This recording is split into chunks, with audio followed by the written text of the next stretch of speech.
ನಮಸ್ಕಾರ ವೀಕ್ಷಕರೇ ಬಳ್ಳಾರಿ ದಂಗಲ್ 5ನೇ ದಿನಕ್ಕೆ ಈಗ ರೋಚಕ ಟ್ವಿಸ್ಟ್ ಸಿಕ್ಕಿದೆ. ಫೈರಿಂಗ್ಗೆ ಸಂಬಂಧಪಟ್ಟಂತೆ ಸ್ಫೋಟಕ ವಿಚಾರವೊಂದು ಬಯಲಾಗಿದೆ. ಈಗಾಗಲೇ ಬಳ್ಳಾರಿ ಬ್ಯಾನರ್ ಗಲಾಟೆ ಪ್ರಕರಣದಲ್ಲಿ ಬಂಧಿಸಲಾಗಿರುವ 26 ಮಂದಿ ಆರೋಪಿಗಳನ್ನು 14 ದಿನಗಳ ಕಾಲ ನ್ಯಾಯಾಂಗ ಬಂಧನಕ್ಕೆ ಒಪ್ಪಿಸಿ ನಗರದ ಜನಪ್ರತಿನಿಧಿಗಳ ವಿಶೇಷ ಕೋರ್ಟ್ ಸೋಮವಾರ ಆದೇಶ ಮಾಡಿತ್ತು. ಈ ನಡುವೆಯೇ ದೊಂಬಿ ಎಬ್ಬಿಸಿದ ಶಾಸಕನಿಗೆ ಕಂಟಕ ಎದುರಾಗಿದೆ. ಭರತ್ ರೆಡ್ಡಿ ಬಂಧನ ಆಗುತ್ತಾ? ಸುಪ್ರೀಂ ಕೋರ್ಟ್ನಿಂದಲೇ ಶಾಕ್ ಎದುರಾಗುತ್ತಾ? ವೆರಿ ಇಂಟ್ರೆಸ್ಟಿಂಗ್ ಬೆಳವಣಿಗೆ ಆಗಿದೆ. ಬಳ್ಳಾರಿ ಕೇಸ್ನಲ್ಲಿ ಮಾಡಿಕೊಂಡ ಎಡವಟ್ಟಿಗೆ ಬೆಲೆ ತೆರಬೇಕಾದ ಸಮಯ ಬಂದಿದೆ. ಪ್ರಕರಣ ಹೊಸ ತಿರುವುಗಳನ್ನು ಪಡೆದುಕೊಂಡಿದೆ. ಈ ಮಧ್ಯೆ ಮತ್ತೊಂದು ಕಡೆ ಮಾಜಿ ಮುಖ್ಯಮಂತ್ರಿ ಕುಮಾರಸ್ವಾಮಿ ಅವರು ಈ ಪ್ರಕರಣಕ್ಕೆ ಎಂಟ್ರಿ ಆಗಿದ್ದಾರೆ. ಹೊಸ ರಹಸ್ಯವನ್ನು ಬಿಚ್ಚಿಟ್ಟಿದ್ದಾರೆ.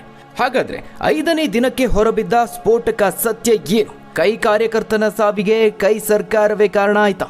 ಭರತ್ ರೆಡ್ಡಿ ಬಂಧನ ಆಗುತ್ತಾ? ಸುಪ್ರೀಂ ಶಾಕ್ ಎದುರಾಗುತ್ತಾ? ಏನಿದು ಶಾಸಕನ ದರ್ಪ ಎಡವಟ್ಟು? ಬಳ್ಳಾರಿ ಕೇಸ್ಗೆ ಸಂಬಂಧಪಟ್ಟಂತೆ ವರದಿ ಇದೆ, ನೋಡೋಣ. ವೀಕ್ಷಕರೇ, ಜನಪ್ರತಿನಿಧಿ ಆದ ತಕ್ಷಣ, ಎಲೆಕ್ಷನ್ ಅಲ್ಲಿ ಗೆದ್ದ ತಕ್ಷಣ ಏನು ಬೇಕೋ ಅದನ್ನ ಮಾಡಿ ಬಿಡಬಹುದು ಅಂದುಕೊಂಡಿರುವ ಆ ದರ್ಪಕ್ಕೆ, ಅಹಂಗೆ ಈಗ ಸರಿಯಾಗಿ ತಗಲಾಕೊಂಡಿದ್ದಾರೆ. ಸುಪ್ರೀಂ ಕೋರ್ಟ್ ಭರತ್ ರೆಡ್ಡಿ ಎಡವಟ್ಟಿಗೆ ಶಾಕ್ ಕೊಡೋದ್ರಲ್ಲಿ ಯಾವುದೇ ಅನುಮಾನ ಇಲ್ಲ. ವೀಕ್ಷಕರೇ, ಪ್ರತಿಮೆ ಅನಾವರಣಕ್ಕೆ ಸಿದ್ಧತೆ ಮಾಡುವಾಗ ಅಲ್ವಾ ಈ ಬ್ಯಾನರ್ಗಳನ್ನು ಕಟ್ಟಿದ್ದು? ಆದರೆ ಈ ಬ್ಯಾನರ್ಗಳನ್ನು ಕಟ್ಟಿದ್ದೇ ಅನಧಿಕೃತ. ಪ್ರತಿಮೆ ನಿಲ್ಲಿಸೋದಕ್ಕೂ ಅನುಮತಿನೇ ಇರಲಿಲ್ಲ. ಯಾಕಂದರೆ ನಗರದಲ್ಲಿ ಮಹರ್ಷಿ ವಾಲ್ಮೀಕಿ ಅವರ ಪ್ರತಿಮೆ ಪ್ರತಿಷ್ಠಾಪಿಸುವ ಮುನ್ನ ಸ್ಥಳೀಯ ಆಡಳಿತದ ಅನುಮತಿಯನ್ನು ಪಡೆದಿರಲಿಲ್ಲ ಅನ್ನುವ ಮಾಹಿತಿ ಈಗ ಲಭ್ಯವಾಗ್ತಾ ಇದೆ. ಈ ಪ್ರತಿಮೆ ಪ್ರತಿಷ್ಠಾಪಿಸುವ ವಿಚಾರದಲ್ಲಿ ಪ್ರಮುಖವಾಗಿ ಸುಪ್ರೀಂ ಕೋರ್ಟ್ನ ಒಂದು ಮಹತ್ವದ ತೀರ್ಪಿದೆ. ಏನು ಹೇಳಿದೆ ಸುಪ್ರೀಂ? ಸಾರ್ವಜನಿಕ ರಸ್ತೆ ಆಗಿರ್ಬೋದು, ವೃತ್ತಗಳಲ್ಲಿ ಪ್ರತಿಮೆ ಪ್ರತಿಷ್ಠಾಪಿಸಬಾರದು ಅಂತ ಹೇಳಿ 2006ರಲ್ಲಿ ಸುಪ್ರೀಂ ಕೋರ್ಟ್ ಒಂದು ತೀರ್ಪನ್ನು ನೀಡಿದೆ. ಅದಾಗಿಯೂ ಕೂಡ ಪ್ರತಿಮೆ ಪ್ರತಿಷ್ಠಾಪಿಸಲೇಬೇಕು ಅಂತ ಹೇಳಿದ್ರೆ ಅದಕ್ಕೆ ಒಂದಷ್ಟು ಮಾರ್ಗಸೂಚಿಗಳನ್ನು ಕೊಟ್ಟಿದೆ, ನೀತಿ ನಿಯಮಗಳನ್ನು ಹಾಕಿದೆ. ಇದಾದ ನಂತರದಲ್ಲಿ ಸರ್ಕಾರ 2012ರಲ್ಲಿ ಒಂದು ಆದೇಶವನ್ನು ಹೊರಡಿಸುತ್ತೆ. ಪ್ರತಿಮೆ ಪ್ರತಿಷ್ಠಾಪನೆಯನ್ನ ನಿಷೇಧ ಮಾಡಿ ಆದೇಶವನ್ನು ಹೊರಡಿಸುತ್ತೆ. ಆದರೆ ಬಳ್ಳಾರಿಯಲ್ಲಿ ಎಲ್ಲ ನಿಯಮಗಳನ್ನು ಗಾಳಿಗೆ ತೂರಲಾಗಿದೆ. ಇದೇ ಈಗ ಬಳ್ಳಾರಿ ಘಟನಾವಳಿಗಳ ಮೂಲ ಆಗಿದೆ. ಇವರ ಪ್ಲಾನ್ ಏನಾಗಿತ್ತು? ಇದ್ಯಾವುದು ಪರ್ಮಿಷನ್ಗಳನ್ನು ಮೊದಲು ತೆಗೆದುಕೊಳ್ಳೋದು ಬೇಡ, ಮೊದಲು ಪ್ರತಿಮೆಯನ್ನು ಪ್ರತಿಷ್ಠಾಪಿಸಿ ಆ ನಂತರದಲ್ಲಿ ಅನುಮತಿ ಪಡೆಯುವ ಪ್ರಯತ್ನಗಳು ನಡೆದಿದ್ವು. ಅಂದರೆ ಸರ್ಕಾರನೇ ನಮ್ದು, ನಾವೀಗ MLA ಅಧಿಕಾರ ಇದೆ, ಬಲ ಇದೆ ಅಂತ ಹೇಳಿ ಯಾವ ಪರ್ಮಿಷನ್ ಬಗ್ಗೆ ತಲೆ ಕೆಡಿಸ್ಕೊಳ್ಳೋದು ಬೇಡ, ಆಮೇಲೆ ನೋಡ್ಕೊಳ್ಳೋಣ ಅಂತ ಹೇಳಿ ಮೊದಲು ಈ ಕೆಲಸವನ್ನು ನಾವೇ ಮಾಡಬೇಕು ಅಂತ ಪ್ರತಿಷ್ಠೆಗೆ ಬಿದ್ದು ಜಿದ್ದು ಸಾಧಿಸೋದಕ್ಕೆ ಈ ಕೆಲಸವನ್ನು ಮಾಡಿದಂತಿದೆ. ಈ ವಿಚಾರದಲ್ಲಿ 2 ಪ್ರಸ್ತಾವನೆಗಳು ಈಗಾಗಲೇ ಸರ್ಕಾರಕ್ಕೆ ಹೋಗಿದ್ವು ಅನ್ನೋ ಮಾಹಿತಿ ಕೂಡ ಲಭ್ಯವಾಗಿದೆ. ಜನವರಿ 3ಕ್ಕೆ ಪ್ರತಿಮೆ ಅನಾವರಣಕ್ಕೆ ಕಾರ್ಯಕ್ರಮ ನಿಗದಿಯಾಗಿತ್ತು. ಇಷ್ಟು ಮಾತ್ರ ಅಲ್ಲ, ಮತ್ತೊಂದು ಸ್ಫೋಟಕ ವಿಚಾರನೂ ಇದರಲ್ಲಿ ಬಯಲಾಗಿದೆ. ಪ್ರತಿಮೆ ಕೆತ್ತನೆಗೆ ಸರ್ಕಾರದ 1,15,00,000 ರೂಪಾಯಿ ಅನುದಾನ ಕೂಡ ಬಳಕೆ ಆಗಿದೆ ಅನ್ನೋದು ತಿಳಿದು ಬಂದಿದೆ. ಪ್ರತಿಮೆ ಪ್ರತಿಷ್ಠಾಪನೆಗೆ ಅನುಮತಿ ಇರಲಿಲ್ಲ. ಕಾರ್ಯಕ್ರಮ ಮಾಡೋದಕ್ಕೆ, ಬ್ಯಾನರ್ ಕಟ್ಟೋದಕ್ಕೆ ಸ್ಥಳೀಯ ಆಡಳಿತದ ಪರ್ಮಿಷನ್ ಇರಲಿಲ್ಲ. ಅದರ ಹೊರತಾಗಿಯೂ ಕೂಡ ಜಿದ್ದಿಗೆ ಬಿದ್ದು ತಾವೇ ಮೊದಲು ಮಾಡಬೇಕು ಅನ್ನೋ ದೃಷ್ಟಿಯಲ್ಲಿ ಭರತ್ ರೆಡ್ಡಿ ಹಾಗೆ ಸಂಗಡಿಗರು ಪ್ಲಾನ್ ರೂಪಿಸಿಕೊಂಡಿದ್ರು. ಅಲ್ಲಿಗೆ ಸರ್ಕಾರದ ಪಾಲುದಾರಿಕೆ ಕೂಡ ಇದರಲ್ಲಿದೆ ಅಂದಂಗಾಯ್ತು. ಕೈ ಕಾರ್ಯಕರ್ತನ ಪ್ರಾಣ ಹೋಗೋದಕ್ಕೆ ಕಾಂಗ್ರೆಸ್ನವರೇ ಕಾರಣ ಆದಂತಾಯ್ತು. ಇದೇ ಅನಧಿಕೃತ ಕಾರ್ಯಕ್ರಮದಿಂದಲೇ ಅಲ್ಲಿ ಗಲಾಟೆ ಆಗಿದ್ದು, ದೊಂಬಿ ಆಗಿದ್ದು, ಅಂತಿಮವಾಗಿ ಈ ಘಟನೆ ಓರ್ವನ ಜೀವವನ್ನು ಬಲಿ ಪಡೆದುಕೊಳ್ತು. ಈಗಾಗಲೇ ಕ್ಲಿಯರ್ ರಿಪೋರ್ಟ್ ಬಂದಿದೆ. ಕೈ ಕಾರ್ಯಕರ್ತ ರಾಜಶೇಖರ್ಗೆ ತಗುಲಿದಂತಹ ಗುಂಡು ಶಾಸಕ ಸತೀಶ್ ರೆಡ್ಡಿ ಗನ್ಮ್ಯಾನ್ ಬಳಿ ಇದ್ದ ಗನ್ನಿಂದಲೇ ಗುಂಡು ಹಾರಿದ್ದು ಅನ್ನೋದು ದೃಢಪಟ್ಟಿದೆ. ಜನಾರ್ದನ್ ರೆಡ್ಡಿ ಅವರ ಮನೆ ಬಳಿ ಸಿಡಿದ ಗುಂಡುಗಳು ಪತ್ತೆ ಆಯಿತು. ಆಟೋಗಳಲ್ಲಿ ಪೆಟ್ರೋಲ್ ಬಾಂಬ್ ಅನ್ನು ಸಾಗಿಸ್ತಾ ಇದ್ದಿದ್ದು ಕೂಡ ಕಂಡು ಬಂದಿದೆ. ಆ ವಿಡಿಯೋ ವೈರಲ್ ಆಗಿದೆ. ಇಲ್ಲಿ ಪ್ರಚೋದನೆಗೊಂಡಂತಹ ಗುಂಪು ಕಿಡಿಗೇಡಿಗಳು ಶಾಸಕ ಗಾಲಿ ಜನಾರ್ದನ್ ರೆಡ್ಡಿ ಅವರ ಮನೆಗೆ ಬೆಂಕಿ ಹಚ್ಚೋದಕ್ಕೆ ಪ್ರಯತ್ನಿಸಿದ್ರಾ ಅನ್ನುವ ಅನುಮಾನ ಇದೆ. ವೀಕ್ಷಕರೇ, ಈ ಘಟನೆ ಈಗ ಭರತ್ ರೆಡ್ಡಿ ಕಡೆಗೆ ಬೆಟ್ಟು ಮಾಡ್ತಾ ಇದೆ. ಯಾಕಂದ್ರೆ ಈ ಹಿಂದೆ ಇದೇ ಭರತ್ ರೆಡ್ಡಿ ಅವರು ಒಂದು ಬಹಿರಂಗ ಹೇಳಿಕೆಯನ್ನು ಕೊಟ್ಟಿದ್ರು, ಧಮಕಿ ಹಾಕಿದ್ರು. ಜನಾರ್ದನ್ ರೆಡ್ಡಿ ಮನೆಗೆ ಬೆಂಕಿ ಹಚ್ತೀನಿ ಅಂತ ಓಪನ್ ಸ್ಟೇಟ್ಮೆಂಟ್ ಕೊಟ್ಟಿದ್ರು. ಅದರ ಪರಿಣಾಮವಾಗಿ ಈಗ ಭರತ್ ರೆಡ್ಡಿ ಬೆಂಬಲಿಗರು ಪ್ಲಾನ್ ಮಾಡಿಕೊಂಡು ಪೆಟ್ರೋಲ್ ಬಾಂಬ್ಗಳನ್ನು ತಂದಿದ್ರ ಅನ್ನುವ ಅನುಮಾನ ದಟ್ಟವಾಗ್ತಾ ಇದೆ. ಸ್ನೇಹಿತರೆ, ಇತ್ತೀಚಿನ ದಿನಗಳಲ್ಲಿ ನೀವು ಗಮನಿಸಿರ್ಬೋದು, ಮೊದಲ ಬಾರಿ ಶಾಸಕರಾದಂಥವರು ಭಾರಿ ಹಾರಾಟ, ಕಿರುಚಾಟ, ಅವರುಗಳ ಆಟಾಟೋಪ ಜೋರಾಗಿದೆ. ಶಾಸಕರಾದವರಿಗೆ, ಜನಪ್ರತಿನಿಧಿಯಾದಂಥವರಿಗೆ ಸಂಯಮ ಇರಬೇಕು, ತಾಳ್ಮೆ ಇರಬೇಕು. ರಾಜಕೀಯದಲ್ಲಿ ಯಾವ ರೀತಿಯಾಗಿ ನಡವಳಿಕೆ ಇರಬೇಕು ಅನ್ನೋದು ಇವರಿಗೆ ಗೊತ್ತಿದ್ದಂತೆ ಕಾಣಿಸ್ತಾ ಇಲ್ಲ. ಒಳ್ಳೆ ಗೂಂಡಾಗಳ ರೀತಿಯಲ್ಲಿ ಹೇಳಿಕೆಗಳನ್ನು ಕೊಡ್ತಾರೆ. ಜನಾರ್ದನ್ ರೆಡ್ಡಿ ಮನೆಯನ್ನು ಸುಟ್ಟು ಹಾಕ್ತೀನಿ ಅಂತ ಹೇಳಿರುವಂತಹ ಶಾಸಕ ಭರತ್ ರೆಡ್ಡಿ ಅವರ ಮೇಲೆ ಈ ಕ್ರಮ ಜರುಗಿಸಬೇಕು ಅನ್ನುವ ತೀವ್ರ ಒತ್ತಡ ಹೆಚ್ಚಾಗ್ತಾ ಇದೆ. ಬಿಜೆಪಿಯವರಂತೂ ಪಟ್ಟು ಹಿಡಿದು ಕುಳಿತುಕೊಂಡಿದ್ದಾರೆ. ಇತ್ತೀಚೆಗೆ ಸರ್ಕಾರ ದ್ವೇಷ ಭಾಷಣ ಕಾಯ್ದೆಯನ್ನು ಜಾರಿಗೆ ತಂತು.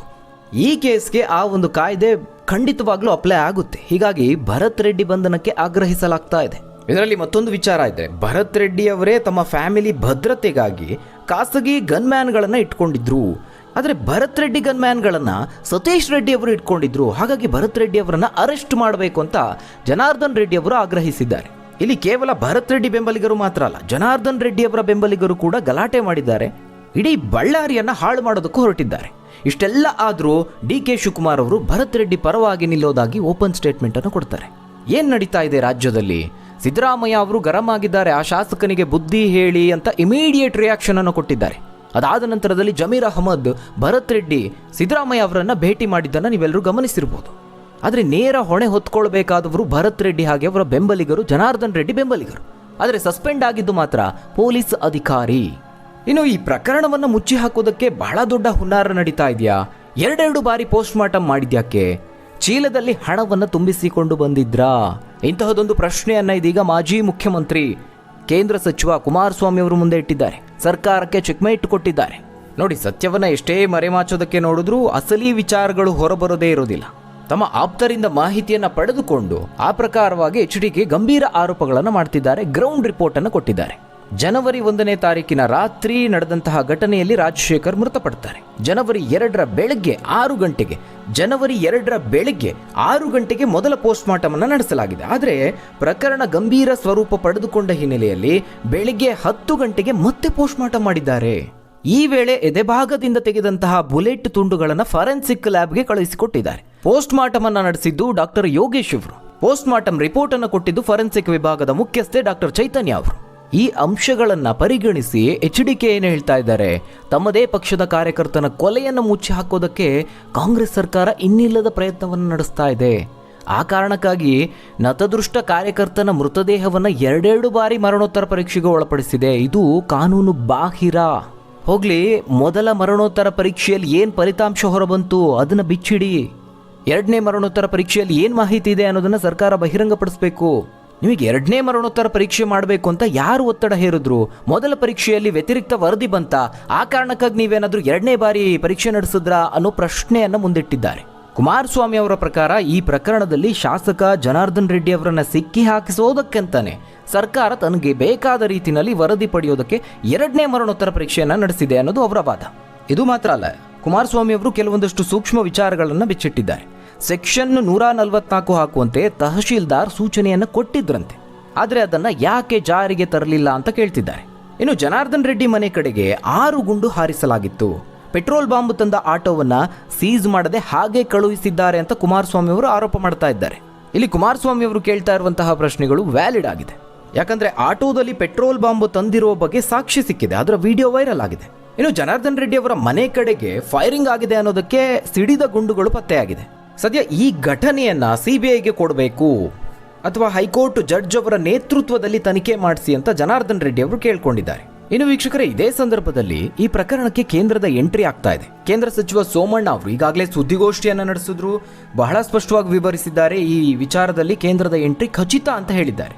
ಇನ್ನು ಈಗಾಗಲೇ ಹೇಳಿದ ಹಾಗೆ ಭರತ್ ರೆಡ್ಡಿ ಅವರ ಬೆಂಬಲಿಗರು ಮಾತ್ರನ ಈ ರೀತಿಯಾಗಿ ದೊಂಬಿ ಎಪ್ಸಿದ್ದು, ಮತ್ತೊಂದು ಕಡೆಯಿಂದ ಜನಾರ್ದನ್ ರೆಡ್ಡಿ ಅವರ ಬೆಂಬಲಿಗರಿಂದಲೂ ಅಷ್ಟೇ ಪ್ರಮಾಣದ ಪ್ರಚೋದನೆ ಇತ್ತು. ಜನಾರ್ದನ ರೆಡ್ಡಿ ಅವರ ಮನೆಯ ಆವರಣದಲ್ಲಿ 50ಕ್ಕೂ ಹೆಚ್ಚು ದೊಣ್ಣೆಗಳು ಪತ್ತೆಯಾಗಿದೆ. ಆದರೆ ಈ ಕಡೆಯಿಂದ ಜನಾರ್ದನ್ ರೆಡ್ಡಿ ಅವರ ಬೆಂಬಲಿಗರು ಕೂಡ ದೊಣ್ಣೆಗಳನ್ನು ಬಳಕೆ ಮಾಡಿದ್ದಾರೆ ಅನ್ನೋ ಆರೋಪ ಇದೆ. ಅದಕ್ಕೆ ಪೂರಕ ಅನ್ನುವಂತೆ ಈಗ ರಾಶಿ ದೊಣ್ಣೆಗಳು ಪತ್ತೆಯಾಗಿದೆ. ಆ ಕಡೆಯಿಂದ ಕಲ್ಲು ತೂರಾಟ ಆದರೆ ಈ ಕಡೆಯಿಂದ ದೊಣ್ಣೆಗಳಿಂದ ಹಲ್ಲೆ ಮಾಡಿದ್ದಾರೆ ಅಂತ ಹೇಳಲಾಗ್ತಾ ಇದೆ. ಸ್ನೇಹಿತರೆ, ಒಟ್ಟಾರೆಯಾಗಿ ಇವರ ಆಟೋಟೋಪವನ್ನು ನೋಡ್ತಾ ಇದ್ರೆ ಇಡೀ ರಾಜ್ಯದ ಮಾನ ಮರ್ಯಾದೆಯನ್ನು 3 ಕಾಸಿಗೆ ಹರಾಜು ಹಾಕ್ತಾ ಇದ್ದಾರೆ. ಇದೇ ಕಾಂಗ್ರೆಸ್ ಶಾಸಕ ಭರತ್ ರೆಡ್ಡಿ ಸದನದಲ್ಲಿ ಯಾವ ರೀತಿಯಾಗಿ ಮಾತನಾಡಿದ್ರು ಅನ್ನೋ ವಿಡಿಯೋ ಈ ಬಳ್ಳಾರಿ ಘಟನೆಯ ನಂತರದಲ್ಲಿ ವೈರಲ್ ಆಯಿತು.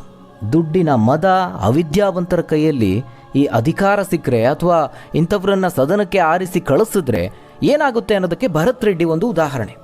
ಈಗ ಅದರ ರಿಸಲ್ಟನ್ನು ನಾವು ನೋಡ್ತಾ ಇದ್ದೀವಿ. ಈ ಹಿಂದೆ ಪಂಜಾಬ್ ಹಾಗೆ UP ಆ ಭಾಗದಲ್ಲಿ ಈ ರೀತಿಯಾಗಿ ಜನಪ್ರತಿನಿಧಿಗಳು ಹೊಡೆದಾಡಿಕೊಳ್ಳುವಂತಹ ಘಟನೆಗಳನ್ನು ನಾವು ಗಮನಿಸ್ತಾ ಇದ್ವಿ. ಈಗ ನಮ್ಮ ಕರ್ನಾಟಕದಲ್ಲಿ ಈ ರೀತಿಯಾದಂತಹ ಒಂದು ಘಟನೆ ನಡೆದಿದೆ. ಗಲಭೆ, ದೊಂಬಿ, ಫೈರಿಂಗ್. ಜನಪ್ರತಿನಿಧಿಗಳಾಗಿ ಆಯ್ಕೆಯಾದ ಮಾತ್ರಕ್ಕೆ ಇವರು ದೊಣ್ಣೆ ನಾಯಕರು ಅಂತ ಅಂದ್ಕೊಂಡಿದ್ದಾರೆ. ಇದಕ್ಕೆ ಕಂಪ್ಲೀಟ್ ರೆಸ್ಪಾನ್ಸಿಬಲ್ ಯಾರು ಅಂತ ಕೇಳಿದ್ರೆ ಬಳ್ಳಾರಿಯ ಜನತೆ. ಎಂಥವ್ರನ್ನ ಆಯ್ಕೆ ಮಾಡಿದ್ದೀರಾ ಅನ್ನೋದನ್ನ ಸ್ವಲ್ಪ ನೋಡ್ಕೊಳ್ಳಿ. ಬಳ್ಳಾರಿಯ ಜನತೆ ಈ ಭರತ್ ರೆಡ್ಡಿಗಾಗಿರ್ಬೋದು ಅಥವಾ ಜನಾರ್ದನ್ ರೆಡ್ಡಿಗಾಗಿರ್ಬೋದು ಇಡೀ ಊರನ್ನೇನಾದರೂ ಬರ್ಕೊಟ್ಬಿಟ್ಟಿದ್ದೀರಾ? ಸಂಬಂಧಪಟ್ಟ ವಿಧಾನಸಭಾ ಕ್ಷೇತ್ರದ ಜನತೆ ಇವತ್ತು ಪಶ್ಚಾತ್ತಾಪ ಪಡುವಂತಹ ಸ್ಥಿತಿ ಬಂದಿದೆ. ಇಂಥವರಿಗೆ ಮತ ಹಾಕಿ ರಾಜ್ಯದ ಮಾನವನ್ನು ಕಳಿಬೇಡಿ ಅನ್ನೋದೇ ನಮ್ಮ ಆಶಯ. ಹಾಗಾದರೆ ವೀಕ್ಷಕರೇ, ಈ ಬಳ್ಳಾರಿ ದಂಗಲ್ ಬಗ್ಗೆ ನೀವೇನಂತೀರಾ ಅನ್ನೋದನ್ನ ನಿಮ್ಮ ಅನಿಸಿಕೆ ಅಭಿಪ್ರಾಯವನ್ನು ಕಮೆಂಟ್ ಮೂಲಕವಾಗಿ ತಿಳಿಸಿ. ಧನ್ಯವಾದಗಳು ವೀಕ್ಷಕರೇ.